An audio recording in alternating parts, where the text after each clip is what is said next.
Hoja de Ruta es presentado por Gama. Sin ti no hay nosotros. Para pausarlo del Sí, bombillito para poder ver, para poder ver el exacto. libro. Sí, pero tú sabes que tampoco puedo dormir, leer en la cama porque mi esposa prende el televisor o entonces molesta la lucecita es el foco, la cosa. Entonces prefiero, Bueno, me tengo que parar y me pongo a leer en la sala. Pues, carajo. Es lo mejor que puedes hacer. Ustedes me dirán, señores. Hoja de Ruta con Vladimir Villegas.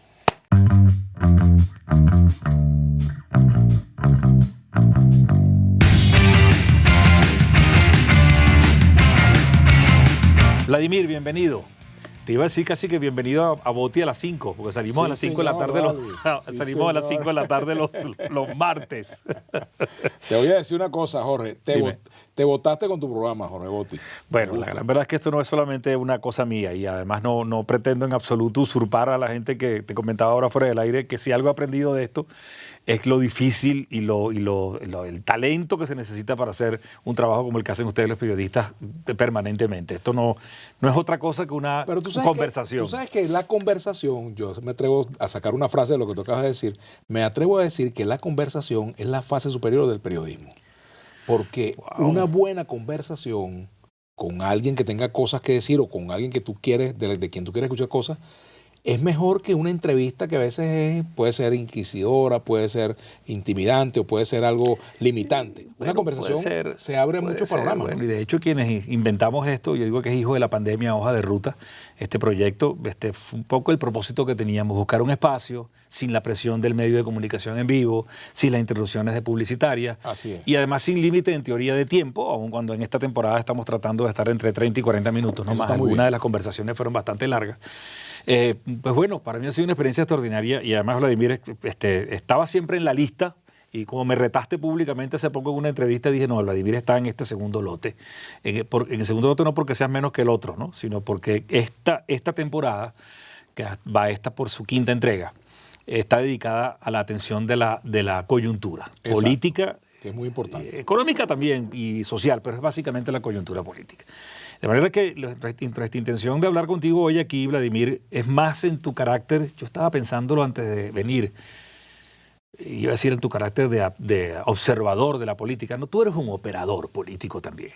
Lo sé, en algunas ocasiones, en los últimos años, nos hemos encontrado en reuniones y en algunas agendas.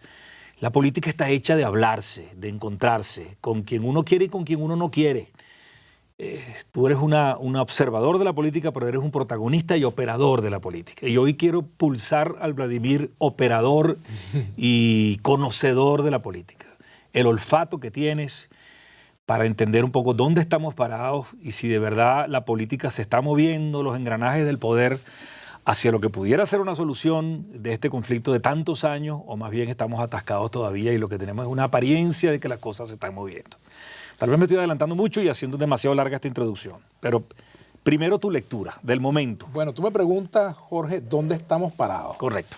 Yo creo que estamos parados en el primer escalón de la recuperación de la ruta electoral, que es fundamental. A mí me parece que eso es fundamental porque los factores de la oposición que durante algunos años han insistido en la ruta electoral y que no han salido de ella, no han sido lo suficientemente fuertes, no han sido lo suficientemente amplios, digamos, en cuanto a su tamaño, en cuanto a lo que representan, como para imponer el ritmo de la recuperación de la ruta electoral. Pero estoy viendo que su trabajo ha traído buenos resultados. Entre otras cosas, por ejemplo, creo que los propios resultados de las alternativas no electorales han coadyuvado a que la ruta electoral se ofrezca nuevamente como la ventana que nunca ha dejado de estar allí abierta. Correcto. Y bueno, de todas las opciones que estaban sobre la mesa, queda una que fue menospreciada, que es la ruta electoral, y yo le doy la bienvenida a quienes están de nuevo transitándola o están pensando en empezar a transitarla nuevamente. Me parece que es fundamental. ¿Por qué? Porque nosotros en Venezuela, y me incluyo entre los factores que quieren el cambio democrático en nuestro país, nosotros no andamos armados. Los ciudadanos que estamos descontentos no tenemos batallones, no tenemos comandos, no tenemos fuerza militar para enfrentar al gobierno, ni estamos buscándola. La única fuerza que tenemos es la palabra y el voto. No nos queda otra cosa. Y el activismo social, ¿verdad? Entonces, claro, creo que estar parados en ese primer escalón o en los primeros escalones del rescate de la ruta electoral es un magnífico recomienzo. Me gusta cómo lo defines, independientemente de que eso puede, digamos, para muchos, independientemente de que estén de acuerdo o no con esa ruta, pudiera dar la sensación de que es el comienzo de algo que puede ser muy largo, porque la perdimos, estamos de nuevo en el punto cero. Recientemente publicaba yo en Twitter una sola lámina de una encuesta que se hizo en el municipio Libertador. De eso vamos a hablar más adelante, del municipio Libertador de la alcaldía de Caracas, porque me parece que además es emblemático para el país, la cantidad de electores que hay allí. Y daba cuenta de algo, independientemente de quién estaba al frente en las encuestas o no. Hay una lámina que hablaba de la pérdida del capital político de la oposición entre el 2017 hasta el 2021. La autodefinición de opositor en el municipio de Libertadores llegó a estar en 52%, si mal no recuerdo la cifra, en el 2017, hoy está de nuevo en 21%. Casi 30 puntos por debajo y al mismo nivel, puntos más, puntos menos, que el que se define o autodefine como chavista. Y por supuesto ahora el 52% se define independiente. Eso es gravísimo, porque lo que se perdió en el avance de pensar que podíamos tener una solución orquestada desde afuera, independientemente de que fuera por la vía de la fuerza o no, que la presión iba a ser o a obligar una negociación, nos olvidamos de reconectarnos con la gente, porque el descontento social sigue allí. El 80-81% de la gente no quiere esto, pero eso no son votos opositores necesariamente. El comienzo de la ruta electoral supone reconectar con esa gente y voy más allá.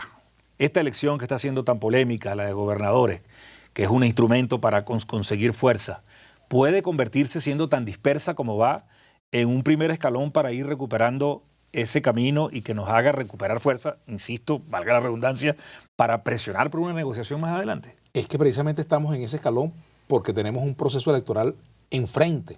Ahora, yo quiero referirme a algo que tú dijiste y que es fundamental para el entendimiento, que si estamos ante un proceso que va a ser muy largo y por eso el primer escalón, no, perdóname, hay escaleras que tienen 10 eslabones, hay escaleras que tienen 100, depende, o sea, pero también depende mucho de la oposición en lograr que esa escalera sea o medianamente corta o medianamente larga o muy larga, dependiendo de cómo maneje el escenario. Fíjate, si por ejemplo la oposición se divide en 3 bloques, entre los abstencionistas, entre los que votan por un candidato y los que votan por otro, no estamos haciendo prácticamente nada. Es correcto. Ahora, si tú, el abstencionista, lo unes con el que tiene el apoyo a este candidato y el que tiene al otro candidato, pues ya se simplifica el panorama. ¿A qué me refiero? Los esfuerzos por la unidad son los esfuerzos que pueden contribuir a abreviar el camino hacia el cambio en Venezuela. Mientras no haya unidad opositora o unidad democrática de los factores que queremos cambio en Venezuela, más que unidad opositora,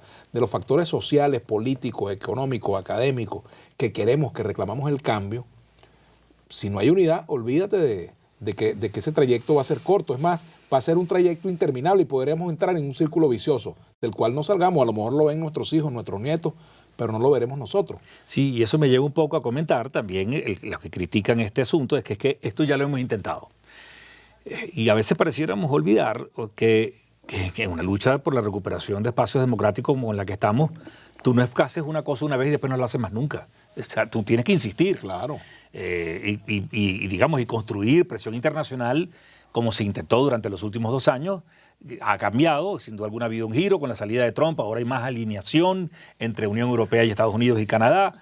Creo que ha habido algo fundamental que se ha dicho poco. La primera línea de esa declaración conjunta Canadá, Estados Unidos y Unión Europea eso es un problema de los venezolanos. Eso es muy importante porque las soluciones importadas no nos sirven. Yo digo, Jorge, como que alguien tenga un problema conyugal, X persona, ni tú ni yo, por si acaso, tiene un problema conyugal, y entonces resuelve meter a un tercero o a una tercera en la cama para tratar de resolverlo. O sea, eso es cuando tú convocas a que otros países se involucren directamente en la toma de decisiones sobre tu país, bien sea Cuba, bien sea Estados Unidos, bien sea China, bien sea Rusia, bien sea Francia o sea Filipinas, pues estás convocando unos demonios de los cuales después no te vas a poder librar. El demonio de la intervención, de la intromisión en los asuntos internos, y eso hay que cuidarlo. Ahora hay que construir un camino, y fíjate tú, el problema de los resultados. La gente dirá, bueno, pero es que es difícil ganar, ¿qué va a pasar? ¿Que cuántas gobernaciones se pueden ganar? ¿Que cuántas alcaldías? Para mí, aunque tú no lo creas, eso es lo secundario.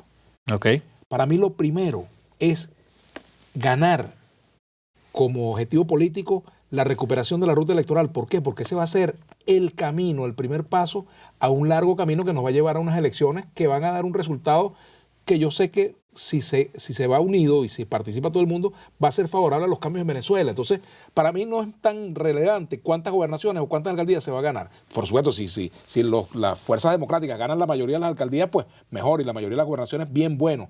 Pero ya el hecho de tener certeza en una línea y no salirse de ella, perseverar, como tú lo dices, ¿verdad? Mantenerse en el esfuerzo, no distraerse por cantos de sirena y tener claro la táctica y tener clara la estrategia, ya para mí es una gran ganancia para las fuerzas democráticas venezolanas, porque dejan de creer en pajarito preñado. Yo recuerdo la ultraizquierda en la universidad, perdóname, Jorge. Sí. Recuerdo Bandera Roja. Ellos tenían una consigna, ¿no?, que decía desechar las ilusiones y prepararse para la lucha. Y a veces decían desechar las ilusiones y prepararse para los enfrentamientos. Yo creo que hay que desechar las ilusiones y prepararse para el trabajo que hay que hacer, que es el trabajo, digamos, de reconexión con la gente, Sí, de reconexión con la política, de confiar en las propias fuerzas, pero también confiar en las fuerzas de los distintos sectores que acompañan esta lucha y sobre todo olvidarnos de las soluciones mesiánicas. Aquí el Mesías tiene que ser colectivo. Aquí no hay un Mesías que va a venir, un hombre a caballo desde Roma o de Estados Unidos a resolver el problema. ¿Ves? Eso creo que es fundamental. Dios nos entender libre. que la solución es venezolana. Dios nos libre de otro caudillo que crea que Además puede de solucionarlo todo. Mencionaste, de pasada en tu intervención anterior, la elección presidencial, la elección que comprometa el poder. El bonito, pues, Ok. el juego del juego. Y además, este giro que ha venido del cese de la usurpación, ahora está en queremos elecciones libres, presidenciales. Me recuerda que queremos elegir. ¿Por qué? Bueno, porque efectivamente, eso fue la campaña que se hizo cuando se planteó las elecciones de gobernador. Correcto, ya en el 88, Claro, pues, Elías 87, Santana, Elías todos esos Santana, yo movimientos mismo sociales. formé parte de ese Claro, movimiento claro. en su momento, en aquella ocasión. Entré ya en la segunda ronda de Queremos Elegir, pero Así ya es. estuvimos haciendo trabajo. Claro, Y por excelente. cierto, después vino Pérez y bueno, y se Así es. se abría la posibilidad de elegir nuestros propios gobernantes. Así es. Una reforma importantísima Clave. que pocas veces entendemos. Pero el tema de llegar, que te está planteado ahora, está sucediendo paralelamente a este escenario que hemos visto de unas elecciones, que como dice John Magdaleno, es ideal tener un escenario electoral que coincida con una crisis como Así la que es. estamos viviendo, Así es. porque da oportunidades, Es una abre oportunidad, oportunidades. así Pero paralelamente a ello se está abriendo la posibilidad de negociaciones de nuevo, con la mediación de Noruega. ¿Qué sabes de eso? ¿Está en fases incipientes o no? Y más allá de ello, ¿hay actores que pudieran estar buscando que las elecciones no se dieran o desecharlas? Porque lo importante no es eso. Podemos masticar y caminar, masticar chicle y caminar al mismo tiempo. Eso lo hace la gente inteligente. Yo creo que lo podemos hacer el pueblo venezolano inteligente y la dirigencia política, a pesar de los errores que ha cometido, también lo es y puede caminar y mascar chicle al mismo tiempo. ¿Qué sé de las conversaciones? Que hay que darle calorcito, dejar que se desarrollen, dejar que prendan, ¿verdad? Porque yo he escuchado cosas, me han contado cosas, pero ¿qué sentido tiene, digamos, hablar de un proceso que está en pleno nacimiento? Esto es un proceso muy, muy, muy pequeño. Es más, vamos a pasar de las elecciones y va a continuar el proceso de negociación. Este es un proceso de negociación que no tiene fecha, digamos, que no tiene fecha de culminación, no tiene término. Y es un proceso que tiene sus etapas, ¿verdad? Y tendrá sus momentos y tiene sus actores diversos. Lo importante es la capacidad que tengan los factores nacionales e internacionales que están involucrados en esa negociación, la capacidad de involucrar a la mayor cantidad de sectores venezolanos para que lo que salga de allí sea realmente una oportunidad realmente y un consenso que sea, digamos, motivador de los cambios en Venezuela, porque de lo contrario, pues, no tiene mucho sentido. Uno, oye, mira, que si se están reuniendo, que si hay, a veces le cuentan a uno que si tales avances, por ejemplo, me dicen que hay buenas conversaciones por allí para temas de unidad en torno a unos cuantos estados del país, me parece que eso es positivo, pero no hay que adelantar mucho más que eso. Lo fundamental es darle calor a ese proceso, o sea, darle calor en el sentido de entender que tiene que haber una solución negociada, o sea, y hay que negociar precisamente con el que no te gusta.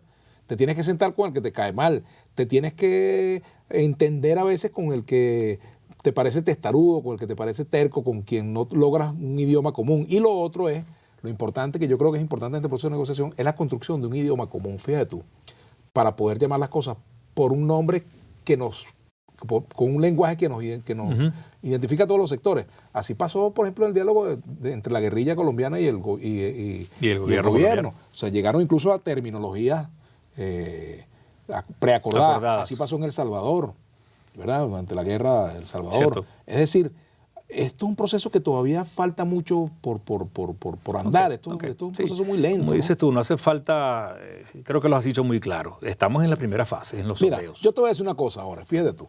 En mi casa, hace mucho tiempo y durante mucho tiempo se hicieron reuniones de diálogo. Hace muchos años, mira, ahí estuvieron gente del más alto nivel del gobierno. ¿Ves? No tuvo Maduro de casualidad, pero tuvieron de vicepresidente para abajo. Estuvieron representantes de la oposición. Y en mi casa hicieron esas reuniones. Yo soy periodista y yo tenía el tubazo. Y yo aprendí que a veces, por responsabilidad con el país, tenemos que tragarnos el tubazo. Es correcto, es correcto. Y bueno, así es. Es correcto. Por eso es que hoy está hablando aquí Vladimir, el operador. Y está bien que no confiese. Yo también tengo alguna información, pero creo que es importante que el público sepa que esto es un proceso lento, claro, que puede ser largo y que estamos en la primera fase de construcción de agenda y de confianza.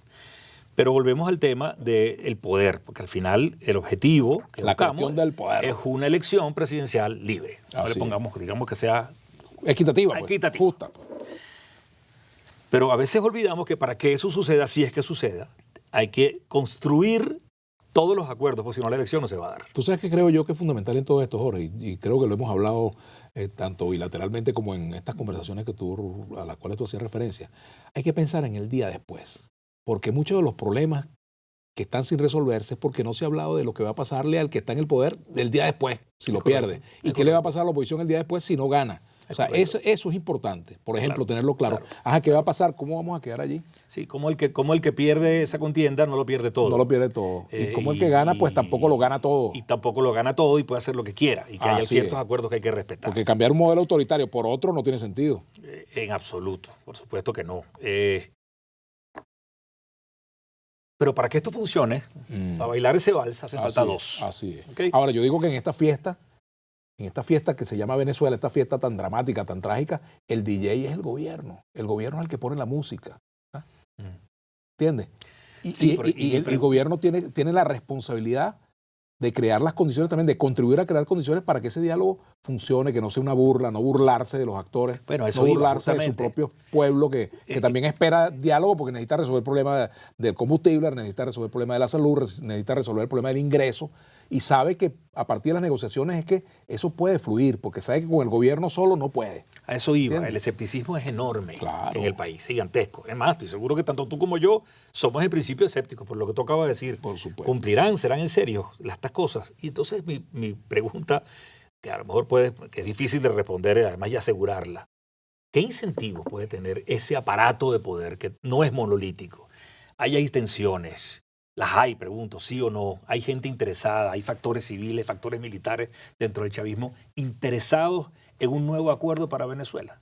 ¿Tú sientes que eso es factible? Yo sí creo, porque además yo me atrevo a decir que hay un chavismo, incluso en la dirigencia, que está oprimido también. Que son parte de los oprimidos, porque son víctimas de extorsión política, son víctimas de represión, son víctimas de injusticia, son excluidos, ¿verdad? Y ellos también, en el fondo de su corazón, reclaman ese cambio y de alguna manera no te lo piden, pero tú sientes que están necesitados de que exista una alternativa democrática que les permita a ellos también jugar a la política en la cual ellos lucharon hace mucho tiempo y que era una política en la cual, a pesar de todas las dificultades, pues te podías expresar, había condiciones para el debate, había condiciones para contarse, ¿verdad? Como por ejemplo tú ves el proceso interno del PSV, ¿verdad? Proceso donde yo tengo mis amigos allá adentro, y no niego, tengo muchos amigos en el PSV como tengo muchos amigos en la oposición. Yo soy de oposición, obviamente, o sea, estoy opuesto a este gobierno, no milito en partido, pero me siento opositor al estado de cosas que vive Venezuela. Y tengo gente con la que compartí muchos años allí. Y, por ejemplo, hay personas como Elías Agua, compiten en un proceso y de repente les dicen que por una decisión de arriba, pues no pueden continuar. Y se traga ese sapo y sonríe a la cámara, ¿verdad? Sí, sí. Y yo me pregunto, ¿Elías de verdad se sentirá bien de corazón con esto que está pasando? El caso Arias Cárdenas, por ejemplo, que también obtuvo una muy buen resultado en el Zulia y le ordenan que se quede. Y él lo asume, ¿verdad? Ellos lo asumen porque, bueno, tendrán sus razones para asumirlo, pero yo sé que en el fondo ellos sienten que se ha cometido una injusticia y además no solamente con ellos, sino con la gente que votó por ellos, que es lo fundamental, porque si es un tema de una persona no importa, pero y los apoyos que tú recabaste. Y lo que tú representaste para la gente. ¿Qué falta? Fíjate tú, ¿qué está faltando para que esas señales podemos llamarlas fisuras. Es natural, ha sucedido a lo largo de toda la historia. Claro. Todo, desde los emperadores romanos hasta las últimas dictaduras, siempre hay fisuras dentro de esos aparatos de poder. La Unión Soviética se desplomó Pero claro, como un castillo de completica, naipes. como un castillo de naipes. Y bueno, y ahí hubo una punta de lanza, Gorbachev y quienes estaban con él, que estaban promoviendo esos cambios. Pero para que eso suceda hace falta un nuevo orden. ¿Cómo recupera la oposición que quiere construir ese nuevo orden la confianza con estos actores? Porque siento que a veces, cuando tú mencionas ejemplos como el de Cárdenas, como el de Arias Cárdenas y como el de Elías Agua, ahí como que la esperanza de que, bueno, ahora sí, se pusieron bravos y ahora ellos mismos le van a dar el palo cochinero al chavismo. Fíjate tú, por ejemplo. Eso no funciona Eso no así. funciona así, como tampoco funciona la fórmula de que cuando una persona está reclamando su caja CLAP, ¿verdad? O el dirigente sindical que está reclamando que lo pusieron preso, o que está reclamando que lo despidieron de la empresa, o que les redujeron el salario, o que les quitaron los bonos, o que no les discuten la contratación colectiva, pues se les diga desde aquí, bueno, sigue votando por Chávez, ¿quién te manda? Ahora cálatela, ¿entiendes? Es una estupidez, pero lamentablemente eso tiene mucha fuerza todavía porque pareciera que no estamos buscando justicia sino venganza en muchos casos, ¿no? Entonces estamos buscando pasarle la factura al otro por sus errores o por sus inconsecuencias y resulta que lo que hay que hacer es más bien, bueno, caramba, hacerse para que el cambio tenga viabilidad. Bueno, hacer que esas personas vean en el campo democrático una oportunidad también de ellos. Sí. Fíjate, a mí, que vean una pista de aterrizaje. ¿Tú sabes cuántos años tengo yo que salí del gobierno? Yo salí del gobierno en el año 2007. Renuncié por la reforma constitucional. Sí, y entonces todavía me dicen que si soy esto, que si soy Uy, aquello. cómo no. Bueno, ¿qué no me dicen? ¿Verdad? Yo tengo amigos y socios que van a estar molestos cuando vean esta entrevista. Bueno, seguramente. Bueno, y les mando un abrazo, ¿vale? De reconciliación. Bueno. Pero es que si no lo logramos entender, no lo vamos a resolver nunca. Exacto. Entonces, fíjate. Ismael García, por ejemplo, y otros que vienen del chavismo. Henry Falcón. ¿Ves? Que Henry ha podido quedarse cómodamente en el chavismo si hubiera querido. Y yo mismo también me hubiera podido quedar. ¿Verdad? Pero fue consecuente con su manera de pensar, pues con las inquietudes que lo movieron a dar el paso, y como me sentí yo obligado a hacerlo cuando quisieron cambiar la Constitución en el año 2007. Y ahora vayamos al otro espectro. Sientes en el liderazgo opositor, al final, digamos en las figuras más emblemáticas, claves, la comprensión de ese fenómeno, de que podemos estar juntos y construir una realidad nueva. Mira, no lo siento. Lamentablemente, no lo siento porque, fíjate tú, aquí es posible que alguien de Voluntad Popular se reúna entre gallos y medianoche con el gobierno. Alguien de Primera Justicia, el G4, se reúne, la llamada mesita se reúne con el gobierno. No hay problema, ellos se comunican. Pero qué difícil es que se reúnan todos y se pongan de acuerdo. Caramba, mira, tenemos este objetivo superior, vamos a trabajar por esto. Entonces pareciera que hay más prurito de reunirse con el igual tuyo, con el que tiene coincidencias contigo, pero que te compite por espacio, que te compite por liderazgo, que con el gobierno al cual estás enfrentando. Entonces, me parece que eso es una falta de madurez política y falta de compromiso histórico. Fíjate tú, el caso de la oposición chilena, es muy importante recordarlo. Y bueno, yo fui enemigo político de Carlos Andrés Pérez, bueno, de muchacho, pues. Pero Carlos Andrés Pérez jugó un rol fundamental en la unidad de la oposición chilena. Y el presidente Lagos tuvo la grandeza de decirle a Patricio Aylwin, yo tengo el apoyo popular, tengo los números, pero para que esta cosa camine hacia la democracia, usted tiene que ser presidente. Qué bueno que acabas de mencionar ese ejemplo, porque independientemente de que ningún proceso es exactamente igual a otro, pero la figura de un interregno, de una transición de un hombre o mujer aceptado por ambas partes, es algo que quizás a lo mejor es demasiado prematuro para conversarlo. Pero hay que soñarlo. Pero hay que soñarlo. Así es. Porque puede ser necesario. Claro. La figura de Aylwin, aun cuando, como tú bien dices, Lagos tenía ganas de selección. Y además Aylwin fue una figura de la dictadura en su comienzo, cuando la democracia cristiana apoyó el golpe contra Allende. Algo de lo que poco se habla, por cierto, en Venezuela es eso, ¿no? Al igual que el tema de, por ejemplo, introducir algo que a mi juicio sería la primera vez que lo digo públicamente, una idea que no es que es mía, pero la ha tenido siempre entre pecho y espalda. Quizás en este proceso de negociación una de las cosas claves que hay que poner y que sorprendería el juego, más allá de dame garantías y tú te tienes que ir y dame la llave y yo te doy. Dame la llave de Miraflores, es mira, vamos a hacer una reforma constitucional para una doble vuelta electoral. Exacto, para tener un gobierno de mayorías. ¿Okay? Somos de los pocos países en la región, sino el único que no tiene la doble vuelta electoral, el balotaje para la elección presidencial. Eso me parecería formidable, porque implica que el que gana necesita hacer coalición para poder ganar en una segunda coalición vuelta. Y acuerdos. Y acuerdos políticos, que son fundamentales. Claro, sí. Los contrapesos. Mira, yo te voy a decir algo. De mi pasantía por el chavismo, de mi vivencia todos estos años, yo te puedo decir que aprendí de la democracia a partir de lo que no se debe hacer y aprendí de economía a partir de lo que no se debe hacer. Son grandes lecciones las dos. Es bueno que lo comentas porque recuerdo más de una vez, sería demasiado largo aquí hablar de Así eso, es. pero más de una vez, estando estuve allá, digamos, en los predios del chavismo, te tocó preguntarme a mí sobre los temas de los grandes errores que se estaban cometiendo con el tema económico. Y yo sé que a veces uno que dan ganas de meterle el dedo en el ojo, ¿no? Pero no, yo creo que ya está bueno buscar culpables. Eso ya vendrá por otro lado. Claro, hay que buscar es. soluciones. Así es, así es. Volvamos al plano electoral que tenemos por delante. Claro, Hablaste de unidad. unidad. Es decir, tener candidatos que tengan, Claro. que sean de consensos. Pero también tenemos que demostrar que a diferencia del pasado, como fue en el 2015, la coalición opositora es algo más que una coalición electoral. Tiene que haber un sentido de dirección y de propósito, que pareciera que eso nos falta. Claro, falta. Aquí falta un programa político, por ejemplo. Sí, ¿verdad? ¿dónde Un está la plan, alternativa? Un ¿no? plan de vuelo. No lo hay. Y se hizo un gran esfuerzo con el plan país, pero seguía siendo el plan de la mitad del país. Por supuesto. No así porque es. fueran malas las propuestas. Sino Quien por te habla lo- fue parte de eso, además, sino porque no se discutían con el otro lado. Así Y es. si no hay discusión con el otro lado, no va a ser viable Claro. más adelante. De acuerdo Entonces contigo. creo que hay que crear ese consenso. Es una especie de plan de la patria al revés. Bueno, no, en el no sentido llegaba de tanto, en el sentido de que eran de un sector muy de un sector muy específico de la muy población. específico, Aún cuando pero me que- consta que estaban allí contenidos grandes propuestas de inclusión, me consta, pero si tú Lo que pasa es que tampoco era viable porque estaba atado a una estrategia que no iba a cuajar, no cuajó, que lo dijimos desde el comienzo. O sea, yo, por ejemplo, nunca creí en ese trauma, en el mantra, En el que mantra. terminó siendo un trauma de los 3 pasos. Fíjate que me confundí.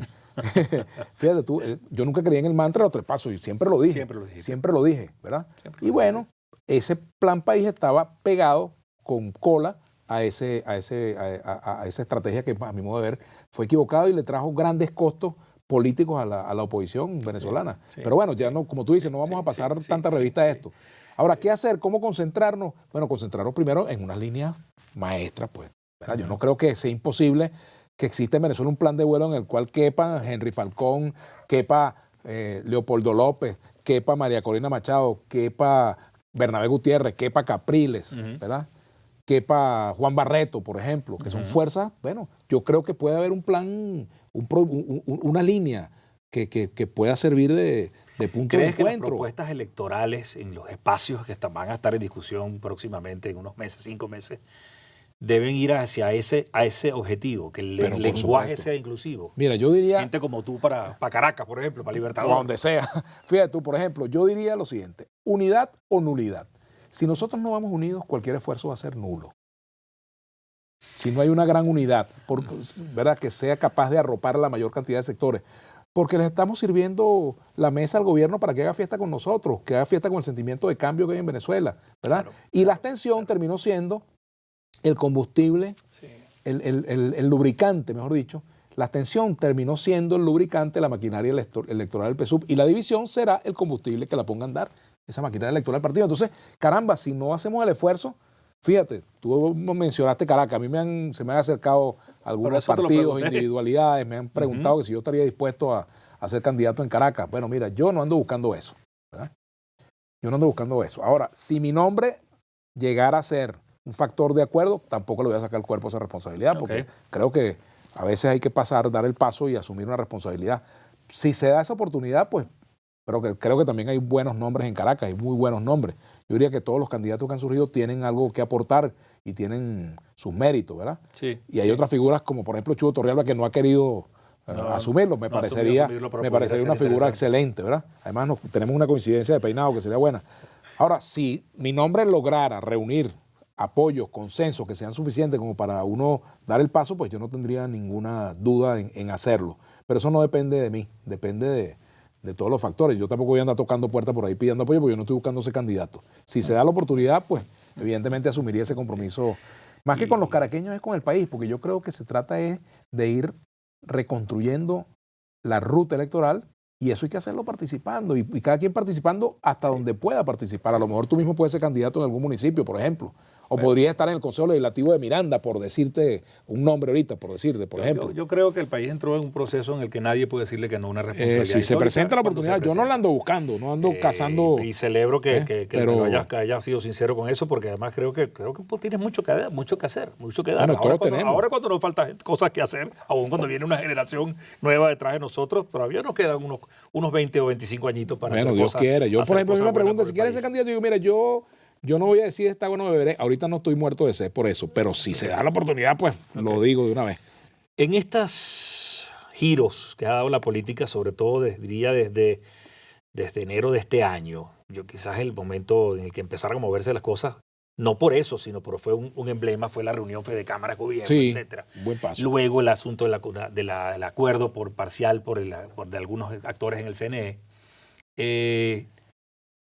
Vimos actuar un actor nuevo, la sociedad civil autónoma e independiente. Así ¿Qué opinión tienes sobre ese juego? Mira, muy positivo, porque fíjate, por ejemplo, gracias al esfuerzo, entre otros factores, del Foro Cívico, se logró mover la opinión en favor de promover la participación en la selección del proceso de escogencia de los miembros Correcto. En el proceso de escogencia de los miembros del Consejo Nacional Electoral.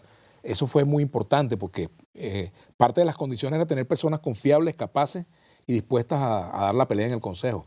Y ahí dentro de todas las limitaciones, es mejor tener a Enrique Márquez y tener a Roberto Picón que no tenerlos en el Consejo Nacional Electoral. ¿Verdad? Y es más, yo conozco al nuevo presidente del Consejo Nacional Electoral y sé que es chavista, es militante del chavismo. Lo conozco en la universidad porque militamos juntos en la universidad. Y bueno, yo espero de él, y te repito lo que dije al comienzo a los días de su elección, espero de él que cumpla con la Constitución, que cumpla sus compromisos y no lo veo en la tónica de, por ejemplo, de hacer fraude, de hacer trampa. Tiene su corazoncito, pero también creo que tiene un límite moral que se va a expresar y espero yo que se exprese. También debemos entender probablemente de que así como el propio Maduro dijo, se acabaron los protectores, también tenemos que entender que quien logre una alcaldía o una gobernación no es para que al día siguiente tome Miraflores. No, obviamente. Tampoco. Porque esa no es la idea. Tampoco, no se trata de eso. ¿No? O sea, no se trata, yo no creo que la estrategia electoral debe ser una maniobra distraccionista para volver a la ruta insurreccional. Me parece que sería terrible, sería suicida hacerlo. Por eso me parece que los esfuerzos de la sociedad civil van dirigidos precisamente a rescatar la ruta electoral. Por eso te hablé de queremos elegir, porque fíjate, ¿ves? No solamente queremos votar, queremos elegir. ¿Ves? Es correcto. Elegir al mejor alcalde, al mejor gobernador, al mejor presidente, a los mejores diputados. O sea, el derecho que tenemos los ciudadanos a elegir, a incluso escuchar las distintas ofertas. Por ejemplo, el tema de los medios es clave. Aquí hay un problema, por ejemplo. Aquí hay medios, portales digitales que están cerrados, que están bloqueados, ¿verdad? Por una actitud del gobierno, ¿verdad? Por una actitud de censura, de impedir que se expresen los distintos puntos de vista presentes en la sociedad. Pero también, por ejemplo, hay medidas como, por ejemplo, el hecho de que Globovisión no pueda estar al aire. Yo diría, un escenario ideal sería, caramba, que el pueblo venezolano recupere su derecho a ver lo que le dé la gana. Por supuesto. Claro, llámese Globovisión, llámese NTN 24, por poner dos extremos de la comunicación, ¿verdad? Es decir, aquí hay que crear condiciones para que los medios sean precisamente el espacio de mayor libertad de expresión y no de menos libertad de expresión, porque entiendo la situación que se vive. Yo trabajo a diario con eso. Sé lo que es la censura, sé lo que es la autocensura, sé la responsabilidad que tenemos los periodistas de no callarnos una gran verdad que queremos decir, pero también tenemos que sopesar el daño que le puede hacer al medio, a nuestros compañeros, los camarógrafos, a la gente que trabaja a la hora de decir todo lo que queremos decir. Entonces, a veces se trata de preservar pequeñas rendijas. Pero en el caso de la participación electoral, tenemos que exigirle al gobierno, en primer lugar, que democratice el acceso a los medios públicos. Y en segundo lugar, que levante la censura, que cese la censura contra los medios digitales. Esto es fundamental para que tengamos un debate democrático. Sin duda alguna. Creo que el tema de los medios, que vuelvan a ser medios. Que vuelvan a ser medios, para todo el que quiera expresarse, claro. Es fundamental. Vladimir, me encantaría seguir hablando de muchos temas, pero ya estamos entrando ya en la fase final. En la recta final. En la que son, y mira que yo vengo del chavismo y me gusta encadenarme, así que... bueno, si me preguntas a mí, podemos estar aquí 1 hora y media aquí más conversando. Pues, ¿no? Yo creo que son muy valiosas las opiniones que has dado, porque además, insisto, eres un operador, conversa con gente. Yo creo que conversa con gente en el chavismo y con gente que está fuera en la oposición, quizás con el único que no ha conversado con el propio Maduro, como tú mismo acabas de decir. Pero, bueno, vale, yo estudié con él en el liceo, por ejemplo, ¿no? Hace unos meses, con motivo de mi regreso al canal, que intercambiamos un mensaje de voz. Pero ya es mensaje, algo. algo es algo. Un ¿no? voice Pero message. ahora, tuvieron. fíjate tú, como digo yo, una cosa es Nicolás y otra es Maduro. Yo soy amigo de Nicolás. Ok. Es igual como digo de mi hermano. Yo tengo un hermano que es ministro. ¿Ves? Yo con el ministro no hablo, con mi hermano hablo todos los días. Tiene una forma muy particular de decir las cosas, porque además lo mantiene en el terreno del humor, pero que generalmente son cosas que además son muy serias. Claro, Yo creo sí. que ahí hay... tenemos mucho camino a andar para poder remendar la confianza que se ha perdido entre los actores en el país. Pero hablando de confianza y de recuperarla, esa primera de las últimas 3 preguntas que hacemos tiene que ver con algún evento que a ti te haga pensar que ser optimista con el futuro inmediato del país. Algún evento o algún hecho que haya sucedido recientemente. Hay varios. Ok. Uno de ellos, tú lo mencionabas, la reunión de Fedecámaras con el gobierno, por ejemplo. Ah, sí. Me parece un hecho importante porque Fedecámaras fue estigmatizada por lo que hizo Carmonestanga, pues, para ponerle nombre y apellido. ¿verdad? Lo que hizo por Carmonestanga se convirtió en una sombra que persiguió a Fedecámaras y la sigue persiguiendo. Y sin embargo, pues. Sí, yo creo que lo va a hubo- perseguir por 100 años más. Quizás ¿no? va a ser así. Va a ser siempre un latiguillo Va a político ser un cada vez que haya latiguillo político, algún pero lo evento. importante es, no es que no se haga uso del latiguillo, sino que a pesar del latiguillo, pues se den las conversaciones. Me parece, por ejemplo, que a partir de las gestiones de los Jorge en Fedecámara, comenzó ese proceso de apertura, pues, tanto del gobierno como del sector privado para conversar y me parece muy positivo. Eso me pareció muy importante. Lo otro es, por ejemplo, me da mucha esperanza esta visita de la Comisión Técnica de la Unión Europea. Por que ejemplo, acaba me de parece llegar. una visita todavía es muy prematuro, ¿verdad? Es como un fueguito, una pequeña llama que está ahí, que hay que darle calorcito también. Pero me parece muy positivo porque muestra un cambio de la comunidad internacional, ¿verdad? Ujú. Y fíjate tú, yo creo que los factores de la comunidad internacional tienen que ayudar a resolver el problema, no resolvernos el problema, tienen que correcto. ayudar a resolverlo, ¿verdad? Ayudar a que los venezolanos encontremos el lenguaje, los modos de entendernos, de ponernos de acuerdo y de encontrar una solución política al conflicto venezolano. Y finalmente, fíjate tú, el otro tema es que la comunidad internacional tiene que escuchar otras voces, ¿verdad? Sí. Y lo otro, Ya lo caramba, están haciendo, afortunadamente. que por eso te digo que es importante. Yo veo los giros en la administración Biden, ¿verdad? Por mucho que le haya mandado el saludo a Guaidó en el 5 de julio, pues la política dice que están haciendo otras cosas, la práctica dice que están haciendo otras Eso es cosas, ¿verdad? correcto. Están en una estrategia en común con la Unión Europea que me parece muy positivo. Sí. Ahora, del gobierno, mira, todo está por verse, ¿verdad? ¿Por qué razón? Porque por mucho que hagan anuncios, por mucho que den paso, tienen que vencer la tentación de traicionarse a sí mismos. Tienen que vencer la tentación de caer en esta cuestión como el tema El del alacrán. alacrán, ¿no? Tienen que domeñar su naturaleza Sí. para que efectivamente puedan pensar en el día después. Sí, y hay que construir los incentivos para que Claro, eso y hay suceda. que construir esos incentivos. Todos, por los supuesto. positivos y los negativos, porque al final son los dos tipos de incentivos los que tienen que existir. Y ahora es que hay sapos por tragarse en este país. ¿Cómo no? Tenemos Tiene muchos todo- sapos que tiene toda la tragarnos, razón. todos, ¿no? ¿Alguna palabra o frase que defina el momento actual? Bueno, te lo dije, estamos en el primer escalón de la recuperación de la ruta electoral, ¿verdad? ¿Verdad? Ok. Pero diría, recordando un eslogan de la vieja república, de la cuarta república, de uno de los gobiernos de la cuarta república, no sé si fue de Caldera o qué era, pero yo lo recuerdo mucho de carajito, cuando yo era chamo, que decía, falta mucho por hacer, pero estamos trabajando. Yo diría que estamos en eso. Eso no recuerdo quién era esto. Sí recuerdo el de Teodoro Pecó. Estamos mal, pero vamos bien. Estamos mal, pero vamos bien. Así es. Yo quisiera decir que todavía no siento que vamos bien. Faltan algunos temas, Faltan pero hay muchos algunas temas. cosas que están empezando a ordenarse. Bueno, porque ya sabemos por lo menos que por dónde no es. Es ¿Ves? correcto. Sí, esperemos que no caigamos de nuevo en esa metodología que no nos llevó a nada o en esa visión pues, de resolver las cosas de la noche a la Así es. mañana. Aunque Luis Herrera decía que el que va a caer no ve el hueco. Esperemos que podamos tener Correcto. ojos abiertos para no caer en esos Es huecos, ¿no? correcto. Esta pregunta es presentada por Gama. Sin ti no hay nosotros. Y finalmente, con el corazón en la mano, ¿cómo estás viendo el futuro de Venezuela? Bueno, mira, a mí me preocupa más qué hacemos en el presente para tener futuro, Okay. más que ver el futuro en adelante, porque ver el futuro es un albur, ¿verdad? Hay que actuar en el presente, no anclarnos en el pasado, sino actuar en el presente para que podamos hablar de un buen futuro, porque el buen futuro se construye minuto a minuto, ¿verdad? Ahora, ¿qué veo en el futuro? Por supuesto, inevitablemente el cambio, ¿verdad?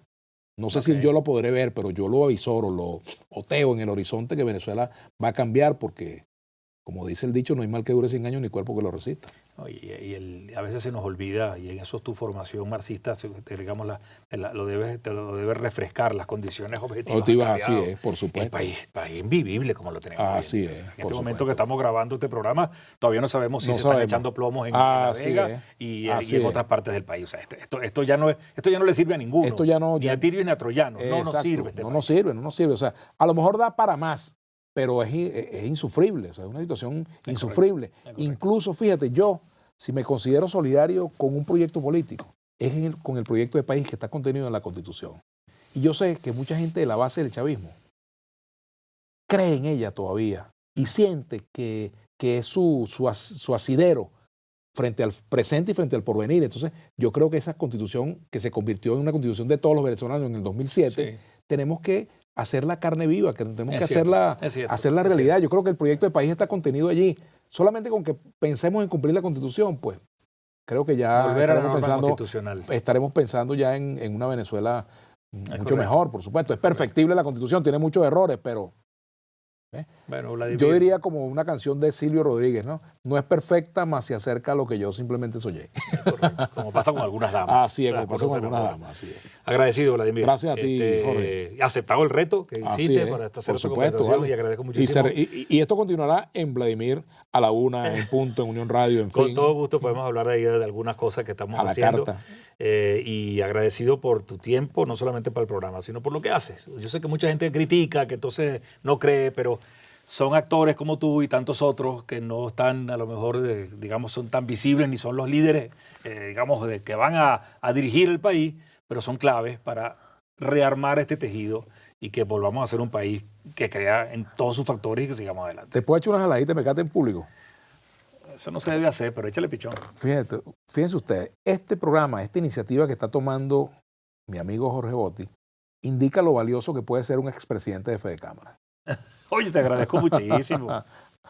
Vladimir, mi amistad siempre. Igual, hermano. Mi respeto y que hagamos trabajando. Así es. Gracias. Gracias a ustedes por su atención. Hoja de Ruta fue presentado por Gama.